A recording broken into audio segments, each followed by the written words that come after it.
Hi friends, welcome back to our channel Dwaraka tech Telugu. ఈరోజు మనం Oppo K13 turbo pro గురించి మాట్లాడుకోబోతున్నాం. ఇది త్వరలో లాంచ్ అయ్యడానికి ఛాన్స్ ఉంటుంది అనమాట. ఇందులో మనకి ఇన్బిల్ట్ గా కూలింగ్ ఫ్యాన్స్ అయితే వీళ్ళు పెట్టారని చెప్పొచ్చు. ఈ కూలింగ్ ఫ్యాన్స్ వల్ల చాలా అడ్వాంటేజ్ ఉంటుంది అనమాట. అంటే మెయిన్ గా మనం గేమింగ్ ఆడుతుంటాం కదా, అప్పుడు ఈ కూలింగ్ ఫ్యాన్స్ అనేవి చాలా యూజ్ అవుతుంది అని చెప్పొచ్చు. ఇందులో ఫీచర్స్ కూడా అయితే చాలా బాగున్నాయి అనమాట. కానీ మనకి మెయిన్ హెడ్ చూసినట్టయితే బ్యాటరీ అని చెప్పొచ్చు. ఇది 7000 mAh బ్యాటరీ రాబోతుంది. అలాగే ప్రాసెసర్ అనమాట, ఇది స్నాప్డ్రాగన్ 8 Gen 4 ప్రాసెసర్ మీద రాబోతుంది. నాకు ఇక్కడ ఈ రెండు ఫీచర్స్ కొంచెం అయితే హైలైట్ కనిపించాయి అనమాట. మెయిన్ మనకి గేమింగ్ మొబైల్స్ ఉండాల్సింది బ్యాటరీ ఉండాలి అండ్ ప్రాసెసర్ మంచిగా ఉంటే చాలు అనమాట. అది గేమింగ్ మొబైల్ హైప్ అయితే ఉంటుందని చెప్పొచ్చు. సో ఇంకా లేట్ చేయకుండా వీడియోలోకి అయితే వెళ్ళిపోదాం. ఫ్రెండ్స్, నచ్చిన విషయం మన ఛానల్కి ఎవరన్నా కొత్తగా వచ్చినట్టయితే ఛానల్కి సబ్స్క్రైబ్ అవ్వండి, వీడియోకి అయితే లైక్ కొట్టేసి అండ్ బెల్ ఐకాన్ మాత్రం టర్న్ ఆన్ చేసుకోండి. ఎందుకంటే నేను పెట్టే ప్రతి వీడియో కూడా మీకు నోటిఫికేషన్ ద్వారా మెసేజ్ వస్తుందని చెప్పొచ్చు.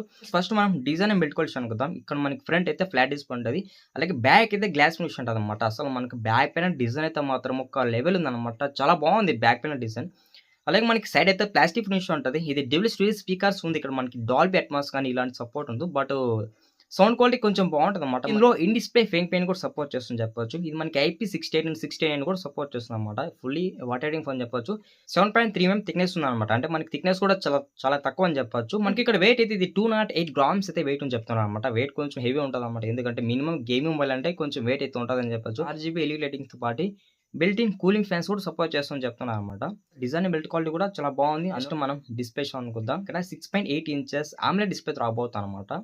మనకి ఇక్కడ AMOLED డిస్ప్లే ఉంటుంది కాబట్టి విజువల్ ఎక్స్పీరియన్స్ కూడా చాలా బాగుంటుంది. ఇందులో మనకి 120 Hz అయితే రిఫ్రెష్ చెప్తున్నారు. 1 billion కలర్స్ ఉన్నాయి. అలాగే HDR సపోర్ట్ ఉంది. మనకి ఇక్కడ 1600 nits వరకు ప్రీ బ్రైట్నెస్ లెవెల్స్ ఉన్నాయి అనమాట. వైడ్ బ్యాండ్ L1 సపోర్ట్ ఉంది. OTT ప్లాట్ఫామ్ అంతా కూడా ఫుల్ ఇట్లు చూడొచ్చు అనమాట. అక్కడ కూడా మనకి బెటర్ ఎక్స్పీరియన్స్ అయితే ఉంటుందని చెప్పొచ్చు. ప్రాసెసర్ యూనిట్ అయితే స్నాప్డ్రాగన్ 8 Gen 4 ప్రాసెసర్ మీద రాబోతుంది. కాకపోతే మనకి ఈ మొబైల్ ఇలాంటి ప్రాసెసర్ పెట్టారంటే నేను అసలు ఎక్స్పెక్ట్ చేయలేకపోతున్నా. మంచిగానే థింక్ చేశారనమాట. ఇది మనకి మంచి ప్రాసెసరే. అందులో మనకి ఇది అడ్వాన్స్ ప్రాసెస్ అని చెప్పవచ్చు. ఈ స్నాప్డ్రాగన్ గురించి చెప్పవలసిన లేదు కదా, పర్ఫార్మెన్స్ అనేది ఒక లెవెల్లో ఉంటుందని చెప్పొచ్చు. ఇది మనకి 4 బిల్ట్ ప్రాసెసర్ LPDDR5 ఉంటుంది. అలాగే UFS 4.0 రాబోతుంది అనమాట. మనకి ఈ ప్రాసెసర్ గురించి చెప్పినట్టు అనమాట. BGMA కానీ, call of duty, free fire ఇటువంటి ఏ గేమ్ అయినా కానీ మనకి మంచిగా హ్యాండిల్ చేస్తుంది అనమాట.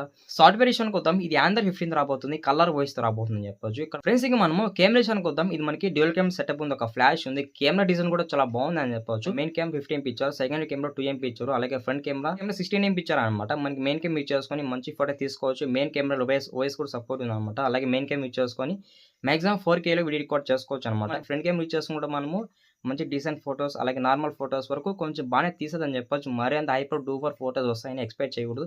ఫ్రంట్ కెమెరా యూజ్ చేసుకొని మాక్సిమం 1080pలో వీడియో రికార్డ్ చేసుకోవచ్చు అనమాట. నేను యాక్చువల్లీ ఇక్కడ ఫ్రంట్ కెమెరాకి 4K వీడియో రికార్డ్ ఇస్తాను అనుకున్నాను, బట్ అది జరగలేదు అనమాట. ఒకవేళ 4K వీడియో రికార్డ్ ఇచ్చింటే ఇది కూడా one of the best came mobile అయితే అయ్యిండేది. ఇట్స్ ఓకే అని చెప్పొచ్చు. ఈ కెమెరాస్ కూడా మనకి కొంచెం బెటర్గానే ఉంటాయి అనమాట, పర్ఫార్మెన్స్ అనేది.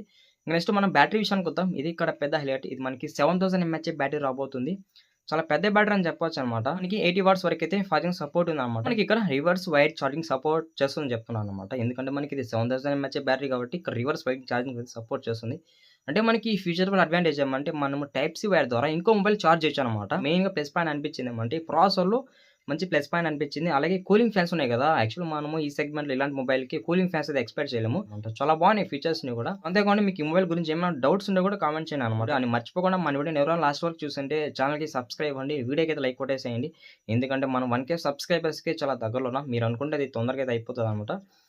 సో ఇది ఫ్రెండ్స్ ఇవాళ వీడియో. నెక్స్ట్ వీడియో మళ్ళీ కలుద్దాం.